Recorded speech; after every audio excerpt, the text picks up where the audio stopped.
Pao! Yes, ma'am. Ba't ang bagal mo kumilos? Ang daming tao, oh. Tapos ikaw kanina ka pa dito? Ha? Pasensya na, ma'am. Ang dami din po kasi yung ginagawa eh. Naglilinis na Anong po ako. pasensya? Ang daming tao, pinanunood kita, yan at yan lang din ang ginagawa mo. Ma'am, hindi naman po eh. Ginagawa ko lang po yung inutos sa akin. Alam mo kung hindi mo kaya ang trabaho dito, maraming papalit sa'yo. Maraming nag-a-apply. Kaya kung ako sa'yo, double time! Kilas! Opo, ma'am. Go! Ma'am, may balita ako kay Pao eh. Alam niyo ba, may tinutulungan yung pulubi dito, pinapakain. Ay nako, ganyan talaga ugali ni Pao, may masyadong mawain. Hindi pang sosyal. Pagalitan nyo nga, Hindi, nakasira ng imahe ng restaurant eh. Hindi po, ma'am. Okay, maniwala dyan. Totoo yun, kitang-kita sa CCTV. May Yung pulubi, pinapakain mo. Ma'am, totoo yun. Ito-check ko ha. Alam mo ikaw, Pao, kung inaayos mo na sana yung trabaho mo dito, hindi ka mapapagalitan ng bisor natin. At saka, Pao, huwag kang magpapapasok dito ng pulubi. Nakakasira ng imahe ng restaurant, to. Ang ganda-ganda, social-social, tapos may pulubi nandito. Ayusin mo yung trabaho, ha. Nakita ka sa CCTV. Ginagawa ko lang naman yung tama eh. Tama? Sa ibang lugar, wag dito. Ayusin mo, ha.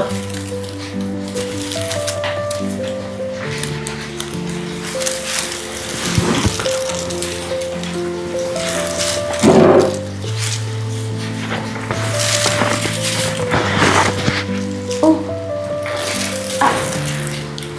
Ano pong kailangan nila? Ate, may pagkain ba kayo dito? Nagugutom na kasi ako tsaka nauuhaw. Ay, sige, umupo ka muna dito.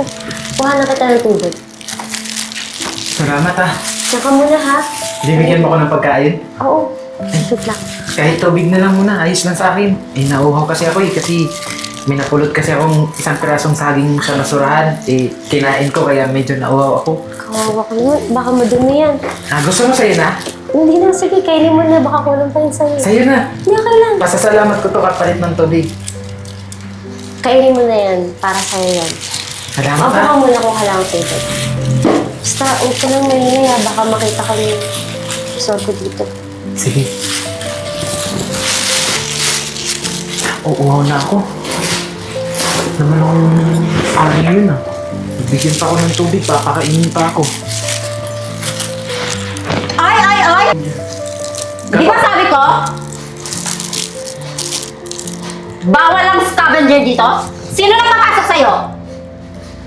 Sino ang nagpapasok dito?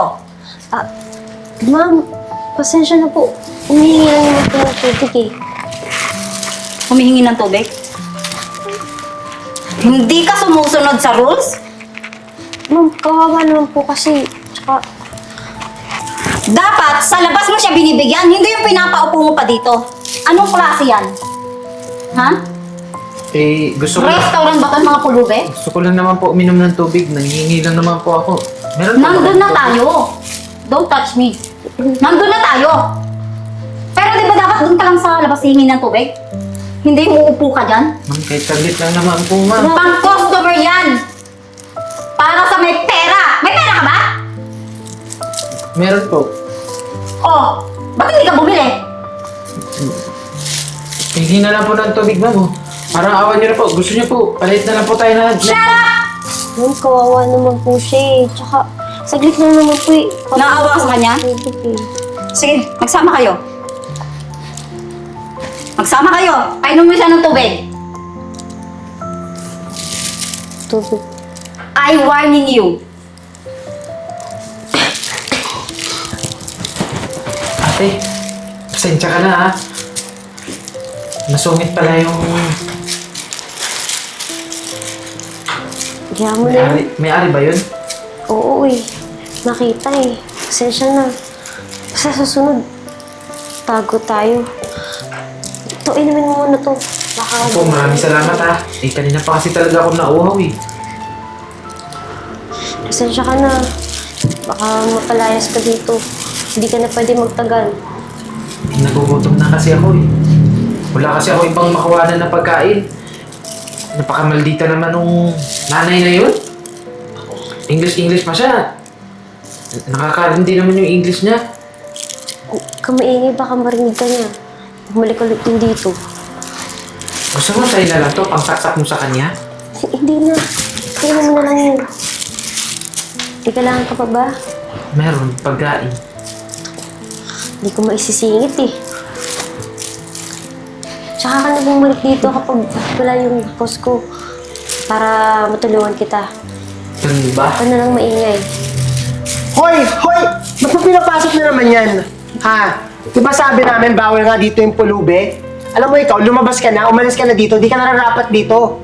Eh sir, gusto ko na naman po kumain. O bakit dito? Nakikita mo ba yung tsura mo dito sa restaurant na to? Di ba hindi bagay? At ikaw, ayusin mo yung trabaho mo, napagsabihan ka na. Gusto mo ba ulit-ulitin sa'yo? Paalisin mo yan. Sir, gusto ko lang naman po uminom ng tubig eh. Baka may konting pagkain kayo dyan, sir. Aba, Sir, gusto niyo po. Palit na lang po tayo nito. ano ba yan, lollipop? Bakit mo napakabasura mo tignan? Tao ka ba o basura? Alam mo, hindi ka nababagay dito. Kaya kung iinom ka ng tubig dito, dapat tubig labas, hindi tubig restaurant. Grabe naman po kayo sa amin mga ganitong klaseng tao, sir. Ito nga si ma'am, mabait eh. Alam mo, karehas kayo ng manager dito eh, masungit. Para kayong mag-ina, magkamukha pa kayo. Alam mo, ang dami mong satsat eh. Pulubi ka na nga lang, marunong ka pang sumagot. Alam mo ikaw, kung ginagawa mo yung trabaho mo kayo ng paalisin yan, edi sana tapos na yung problema natin dito. Hindi hahaba to. Akala ko ba lollipop yan? Ba't mo kinain? Pulubi ka ba o tanga? Pasensya na lang. Ano ba? Trabaho to. Hindi to charity.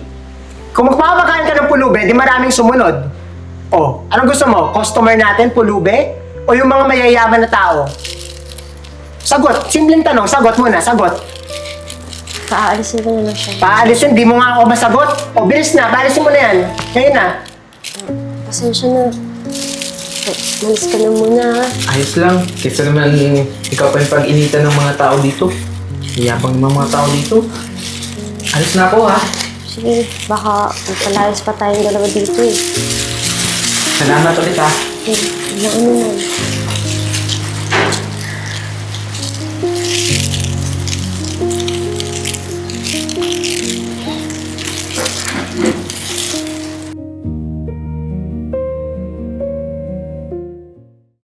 Ma'am, pinatawag niyo raw po ako.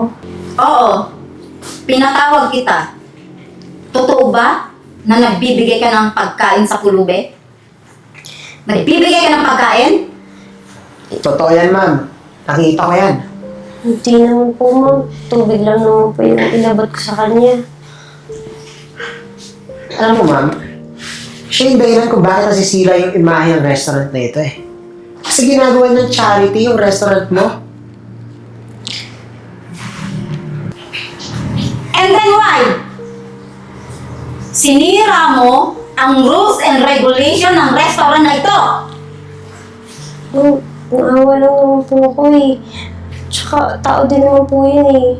Hindi ko naman pinatagal sa restaurant, binigyan ko lang naman ng tubig. Ako ma'am, huwag kayo maniwala dyan. Pinatagal niya sa restaurant na yun.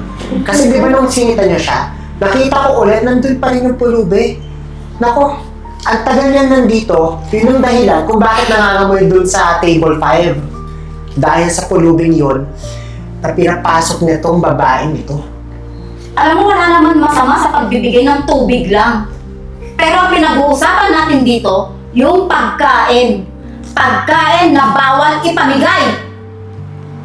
Ha? You break the rules! Sinira mo!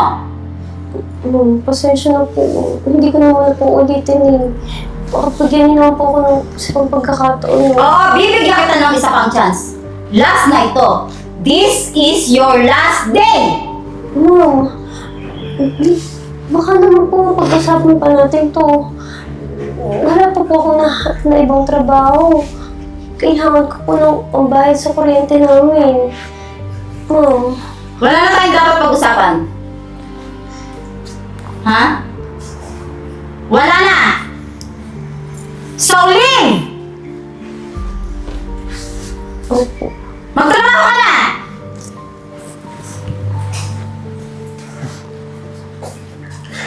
Ay, naku, alam niyo tama yung ginawa niyo. Kasi siya yung dahilan kung bakit bumababa yung ating mga customers eh. Dahil sa mga trabaho na ginagawa niya babae yan. Oo nga eh. Kala niya siguro hindi ko napapansin. Hindi naman, ang restaurant natin, hindi kailangan na magpakain ng mga pulubi. Tsaka isa pa, hindi naman siya public servant. Public servant ka ba? Para magpakain ka ng mga pulubi? Tama, ma'am. You're not a politician at all. Kasi ma'am, nakakita na rin po ako. Let's go. Sama ko kayo. Oo, Sama ko. sama ko.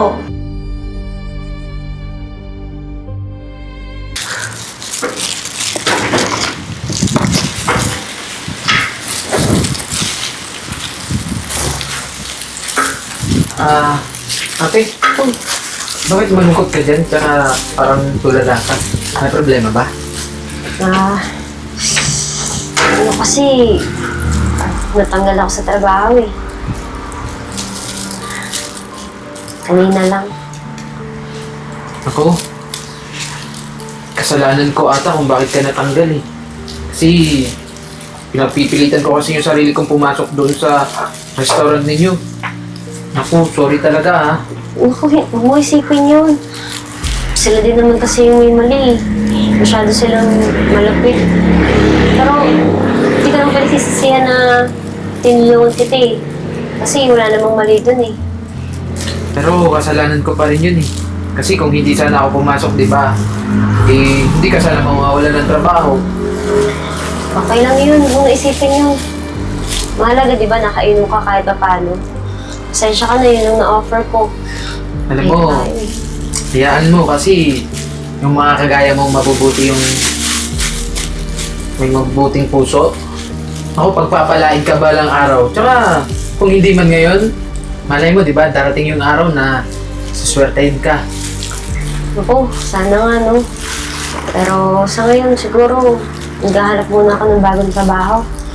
Para naman may pangtustos ako sa mga gastusin. Sana lang makapasok ka, no? Kasi kung ako yung magiging amo mo, kung sakali, tatanggapin agad kita. Kasi nakikita ko sa'yo na mabuti ka, tsaka maasahan. Lalong-lalo na, dedicated ka sa trabaho mo. Salamat. Sana nga makahanap ako. So, paano muna na ako Eh, dun kasi ako sa unahan maghanap ng pagkain eh. Sige. Kasi nagugutom na ulit ako. Salamat ulit sa ginawa mo Sorry ulit sa nangyari sa'yo. Pagpalain ka na lang ng make-upan. Sige, pasensya na, hindi kita mabibigyan ngayon. Miss lang yun. Sunod na lang. Sorry Miss na ako Sige. Bye-bye.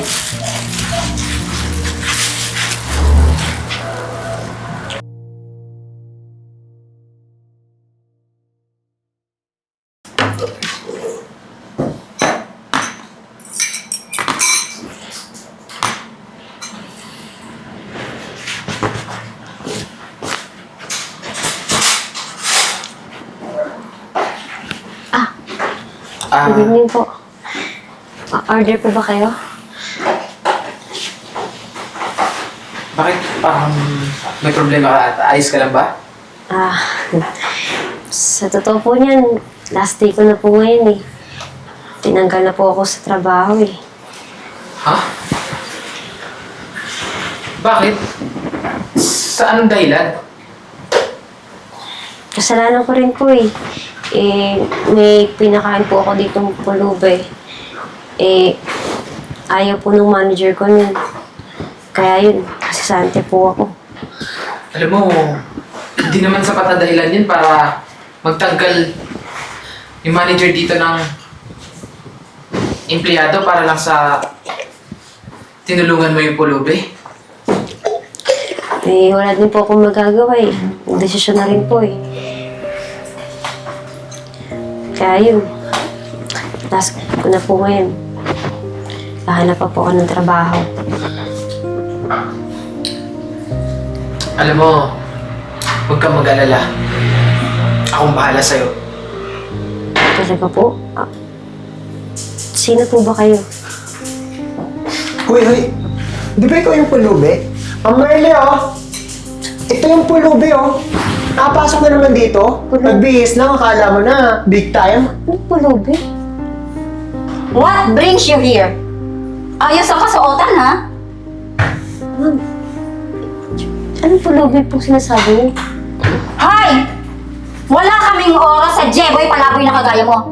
Porke nakabihis ka, akala mo ba siguro maniniwala ako na rich ka? Anong pulubi? Ano pa, di mo na mumukhaan? Nagbihis lang naman eh. Nagbago na? Mabuti naman at nakilala niyo pa rin ako. Tinatanong mo kung bakit ako nandito? Oo. Pes, para sabihin ko sa'yo, may meeting ako. So? Meeting? O ano kayo nalaman naman dito nun? Alam niyo ba kung sino yung ka-meeting ko? Oh. Kayong lahat. Ha? What? Pulubi, nagdedelusyon? Bakit? Kung ano nang pinagsasalit ng pulubing to, nakakainis. Dahil ako lang naman, yung bagong nakabili sa restaurant na to. Weh! Wow! Big time! Nakabili! Pangarap! Ilusyonada! Ilusyonado! You're nothing! Wala! Hindi ikaw! Hindi ikaw ang may-ari ng restaurant na ito? Galing mo mag-joke, tawang-tawa ako. Kala mo mapapaniwala mo kami? You're joking. O ano ebidensya mo? Sige nga. Oh. Alam mo, naturingan ka pa namang manager dito, tapos ganyan ka umasta. So? Ganyan mo ba tratuhin yung may-ari ng restaurant? Yung bagong may-ari? You're kidding. Hindi ikaw. I'm not kidding you. I'm telling you the truth. Oh. Bago may-ari. Alam mo, ang dami mong pinagsasabi. Hindi mo naman kilala yung mga yun eh. Invento? Oh, nagka-cellphone, nagfe-flex. O ano gagawin namin dyan kung may cellphone ka? Ayan. Mr. Smith. Ako yan, di ba? Kayo po yung bagong owner ng restaurant na to? Dingi ka ba? Di ba kakasabi ko lang? Ano siya nga Siya po pala si si Sam Smith. Alam mo, ikaw matandang hukluban ka. Ganyan ka ba talaga umasta dito? Ganyan mo ba tratuhin yung mga customer na pumapasok dito? Sir, sorry. Sorry po. Iba ko kasi yung boses niyo sa phone. Di ba sa phone lang tayo lagi nag-uusap? Iba rin po kasi sa person. Sir, pasensya na po. Hindi po kasi namin kayo namukaan. Hindi po namin alam na kayo Alam po niyo, pala eh. ginawa ko lang magpanggap para malaman ko kung sino yung tapat at totoo ng mga empleyado ko dito. At nakita ko kung sino yun. Kayong dalawa. Alam niyo, tama na pala yung ginawa ko na magpanggap ako. Dahil kung hindi, panigurado, kayo yung magbabagsak sa negosyo ko. Kaya pala nalugi itong restaurant na to at binenta sa akin. Kasi ganito na pala yung sistema nangyayari dito. Bulok na sistema. Kagaya ng bulok na pagkatao ninyo. Sir, I'm so sorry. Give me another chance. Chance? Sir, sa susunod, Alam mo, pagbubutihin ko na po. ang chance, binibigay yan sa mga taong karapat-dapat. Tingin mo ba karapat-dapat ka? Ha? Sir, babaguhin na po namin yung pakikitungo namin, sir. Opo sir, I'm sorry, pasensya na I'm po. sorry po talaga. Babaguhin? Tingin nyo ba may magbabago pa? Sige.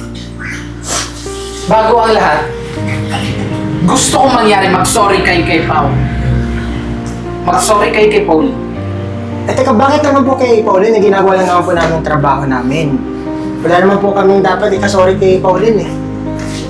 Wala ba? Oo, sir. Tsaka di ba bilang supervisor, manager, kailangan ituwid kung anong pagkakamali ng mga tao. Kung hindi kayo magsusorry kay Pao, umalis na kayo dito. Now, leave. Sir, sorry po, baka naman pwede niyo kami bigyan ng pagkakataon ulit.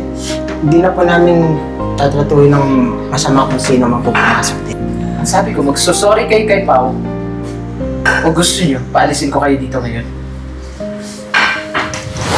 Pao, Pasensya na oh. Eh, hindi Oh, na sorry. ulit yun. sorry talaga. Sana mapatawad mo kami, Pao. Ginagawa ko naman talaga lang lahat yung trabaho ko eh, pero nagkamali ako. Sana hindi kita ginanon. Sana tinuro ko sa'yo kung ano yung tama na pagpapasunod. At saka kung paano makitungo sa mga tao. Kahit pulubi man siya o mayaman. Pasensya ka na. Ayun naman pala eh. Marunong naman pala kayo mag-sorry. But damage has been done. Now, hindi ko na kayo kailangan. Umalis na kayo. Baka gusto niyo tumawag pa ako ng polis. Or I will call security. Tara na nga. Sige po, alis na po kami.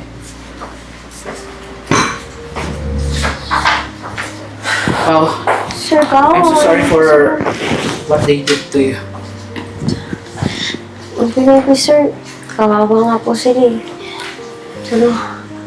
Hindi sila kawawa, Pao.